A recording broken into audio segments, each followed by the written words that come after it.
Eu de novo. Foi uma luta gravar a parte 2 e ainda assim deu para perceber que foi cortado, né? Foi uma luta. Mas a gente consegue, maior é Deus. Eu só quero concluir naquela explicação que eu dei, né? Porque eu tenho entendido que tudo tem um propósito, tudo tem um motivo, seja para o bem ou seja para o mal. Está escrito que tudo contribui para o bem dos que são de Deus e são chamados segundo o propósito de Deus. Com isso eu entendo que também tudo contribui para quem não é de Deus, para quem não tem o entendimento da palavra de Deus, dos propósitos e planos de Deus. Então, assim como tudo contribui para o bem, eu tenho entendido que também tudo contribui para o mal.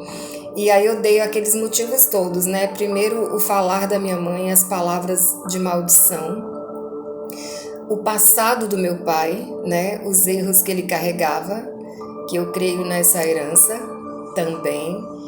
E tem uma outra coisa, eu disse que o ano passado eu comecei, né, um propósito de jejum.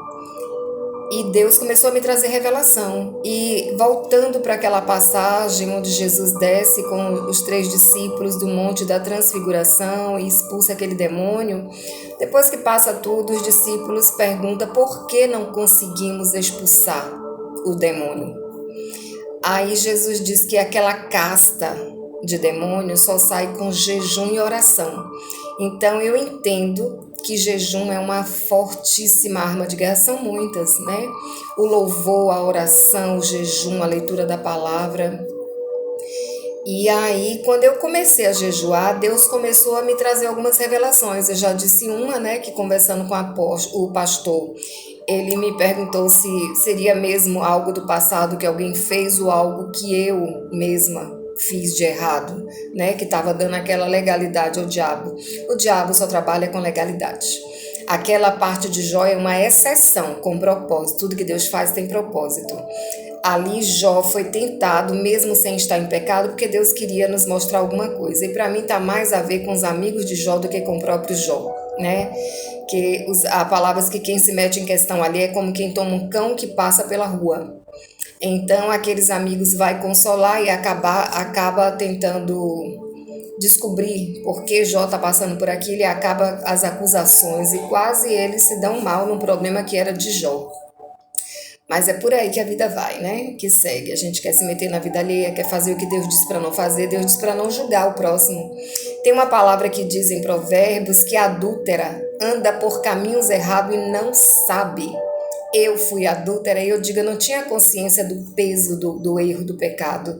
Eu achava que era só não prejudicar, não querendo, não tipo, fazendo ligações ou ultrapassando limites para que a família soubesse. E ainda não tendo os filhos para que não prejudicasse. Então eu não achava que eu estava fazendo uma coisa tão errada, porque o diabo cega, gente. Se Deus está dizendo que cega, é porque cega. Ele cega de uma forma que se não for graça, se não for favor de Deus, misericórdia de Deus, a pessoa vai lá para o inferno naquele caminho errado e achando que está certo. Quantas pessoas estão no caminho de morte, de destruição? Todos ao redor percebem, até quem não é crente, né? Mas a pessoa acha que está fazendo a coisa certa porque não se sente culpado. Muita gente diz, eu não matei, não roubei, vou para o céu. Mas não é assim não, é do jeito que Deus diz. É do jeito que Deus diz, porque tudo é dele e as regras também pertencem a ele. Então, eu vim, o ano passado, Deus me trouxe uma outra situação. Eu sempre perguntei a Deus por quê. Eu sempre quis saber, né? Eu não era uma pessoa assim inclinada para algumas coisas, mas parece que eu ia assim empurrada. É verdade. Tipo assim, eu disse que namorei com um rapaz que eu gostava há 3 anos e nunca passou daquele beijinho e abraço, né? Aquela era eu, com as minhas convicções. Desculpa. Não vou cortar por causa disso. Todo mundo espirra.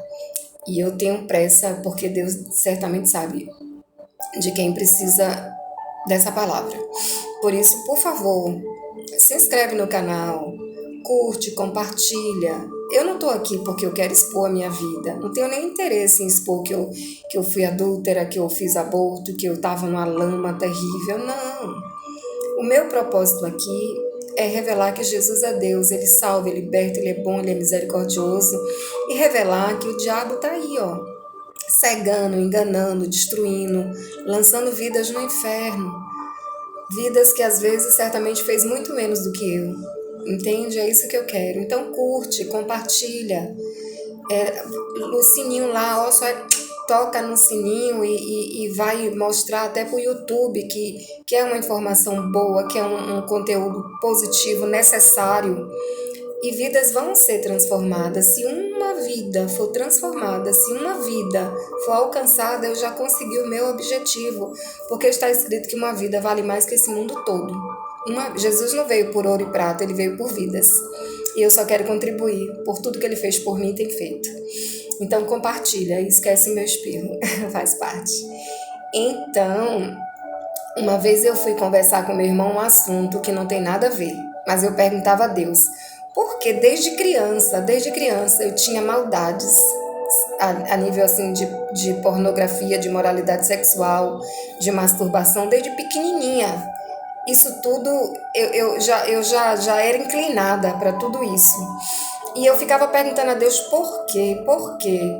Será que alguém me tocou de uma forma assim? Deus me perdoe, às vezes eu pensei até, será que meu pai, numa cegueira, no engano, me tocou de uma forma diferente? Aonde está a legalidade? O diabo só trabalha com legalidade. E aí eu desci para conversar com um dos meus irmãos. E no meio da conversa, gente, é como se Deus dissesse, ó, a resposta aí, a revelação que você está pedindo, que você está jejuando e procurando. Aí, do nada, ele mudou o assunto e falou, sabe qual foi a primeira vez que eu apanhei da minha mãe? Aí eu falei, não. Você era muito pequena. Eu vi à noite meus pais tendo relações sexuais. E aí eu quis fazer com você a mesma coisa. E minha mãe chegou na hora e me bateu e disse que aquilo era algo entre um casal e explicou lá. E eu tomei até um susto assim com aquela fala que não tinha nada a ver com o assunto. Mas eu na hora entendi, gente, ó Deus falando, ó Ele dando a resposta que eu queria saber. E certamente eu era bem pequena, ele disse que era pequeno, ele é 3 ou 6 anos mais velho que eu. Então eu entendi, né? Eu deveria ser bem novinha e não lembro de forma alguma disso. Mas eu entendi onde começou a legalidade. Pai, mãe, tenha cuidado.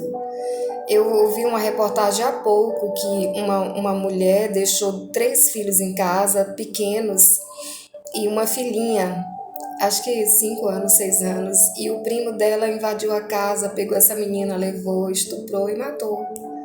Tenha cuidado. A Bíblia diz que os inimigos são os da própria casa. Tem exceção? Tem, mas tenha cuidado com sua filha, com seu filho. Quando eu era nova, só se ouvia de violência sexual, estupro com relação a meninas, mas hoje tá tudo no pacote, aí o diabo tá pintando e enrolando. Tenha cuidado com sua filha, com seus filhos. E dentro de casa, infelizmente, começa muitos vícios, né? Muita imoralidade sexual, pornografia, muita coisa. Tenha cuidado com seus filhos, né? Então foi em casa mesmo que eu conheci essa prática com os meus irmãos, mais criança, né? E isso, gente, pra gente é bobagem. Os pais dizem que bobagem, é só um toquezinho, é só mexeu aqui, mexeu ali, fez isso, fez aquilo porque viu ali, porque viu na escola, porque alguém falou. Gente, o diabo ele trabalha com legalidade. A Bíblia diz, não dê lugar ao diabo, sujeitai-vos a Deus, resistir ao diabo, não dê lugar ao diabo, porque ele só precisa de uma brecha para entrar e fazer destruição. Ele não precisa de um espaço grande, ele não precisa de muita coisa. E outra coisa, jejum é uma arma de guerra, e eu estava ouvindo alguma ministração falando sobre uma verdade interessante, que a gente às vezes não para. O primeiro erro do homem, a primeira desobediência envolvia o quê? Comida, né? Comida. Aí a gente vai ali quando o povo sai do Egito, né? E que tem aquele maná, gente, o maná do céu. Mas aí por causa do populacho, dos que vieram junto com o povo, começou a enfiar na mente deles que a escravidão era melhor, eles eram escravos, e aí diz que lá comiam de graça, sendo escravo. E aí fala o que? Da comida, das cebolas, dos alhos, comida, né? E a Bíblia diz o quê? Que o glutão, comelão, não entrará no céu. É uma falta de controle, é um descontrole emocional. Então, às vezes, a gente tem dificuldade de abrir mão de um alimento e às vezes, e Deus não faz isso para nos punir, para nos privar do que é necessário até. É para nos dar governo sobre nós mesmos. É para nos ensinar a ter equilíbrio, a ter domínio. E quando eu comecei, eu decidi. E tenho visto que não é tão ruim não, viu? Sente fome, sente, mas no momento ela para e você consegue de boas. E o resultado, que é o mais importante, é muito bom. Você tem mais sensibilidade para ouvir Deus, para entender Deus. E a resposta ele dá como quer, quando quer. Olha, meu irmão do nada me falou isso. E trouxe até uma outra fala que não tem muito a ver com o assunto agora, com esse assunto, vai ter lá na frente. Mas eu sempre disse, até algumas pessoas que me perguntaram, que meu pai nunca derramou uma lágrima quando a minha mãe faleceu. E esse meu irmão conversando, do nada também ele disse que quando meu pai no hospital soube que minha mãe faleceu, ele chorou muito. Gente, quando meu irmão contou isso, eu foi que chorei. Eu chorei tanto, eu chorei de soluçar. Porque eu sempre critiquei, não diretamente com meu pai, né? Falando com minha mãe, com a minha irmã, com alguém próximo assim, que meu pai não derramou uma lágrima quando a minha mãe partiu. E não é verdade. Por isso a gente tem que ter muito cuidado, né? Com precipitação, com julgamento. E é muito complicado. Só quem conhece, gente, a alma de cada um, só quem conhece o fundo de cada um, as verdades de cada um, ou as mentiras, é Deus. Não adianta. Quando o profeta Samuel foi ungir Davi, ele achou que o escolhido seria o mais velho, porque ele até tinha traços do rei que seria substituído. Mas Deus diz o que? Não é este. Eu não vejo como homem, eu vejo o coração, o homem vê a aparência. Eu já fui muito julgada por causa de vestes, por causa de roupa, quando lá mesmo no meu fundo, na minha alma, no meu ser, não tinha nada do que estavam dizendo. Era só roupa, era só me vestir, mas hoje eu tenho até buscado ter cuidado com isso. Eu sei, hoje eu tenho aprendido que roupa fala muito, fala muito de quem, não de quem você é, né? Mas fala muito. Tipo, se eu vejo uma foto de uma mulher de biquíni, eu vou imaginar que ela tá numa praia, numa piscina. Eu não vou imaginar que ela tá, digamos, num supermercado, não vou imaginar que ela está em uma igreja. Por quê? Por causa da roupa, né? É como uma pessoa falou uma vez, será que eu gostaria de ser atendida por um médico se eu chegasse no hospital ou num pronto atendimento, ele tivesse de sandália, camiseta e short? Eu ia querer ser atendida, eu ia acreditar que ele é um profissional, que ele é um médico. Roupa fala muito, fala, mas nem por isso julgue, porque a roupa não diz quem a pessoa é. Diz algo que você está acostumado a entender, a saber, mas não diz quem a pessoa é. Então é muito importante ter esses cuidados. Então eu creio que tudo isso me levou ao caminho de adultério. Tudo isso, né? Esse toque desde criancinha, desde pequenininha, né? Esse toque, essa maledicência, essa imoralidade sexual, essa perversão, né? Sexual. Não que o meu irmão soubesse, ele também era criança. Na verdade, o erro foi dos meus pais, né? Acharam que era noite, que estavam todos dormindo e foram ter relações ali com a porta aberta, não sei. Isso acontece, deve acontecer muito, mas é bom ter muito cuidado. Cuida da tua casa, cuida da tua história, cuida da tua descendência. É necessário cuidar porque a gente vai prestar contas. A gente vai prestar contas, a Bíblia diz. Eclesiastes, né? O fim é: tema a Deus, obedece seus mandamentos, porque um dia a gente vai prestar contas de tudo. E eu vou fazer vídeos curtos para ter menos problemas.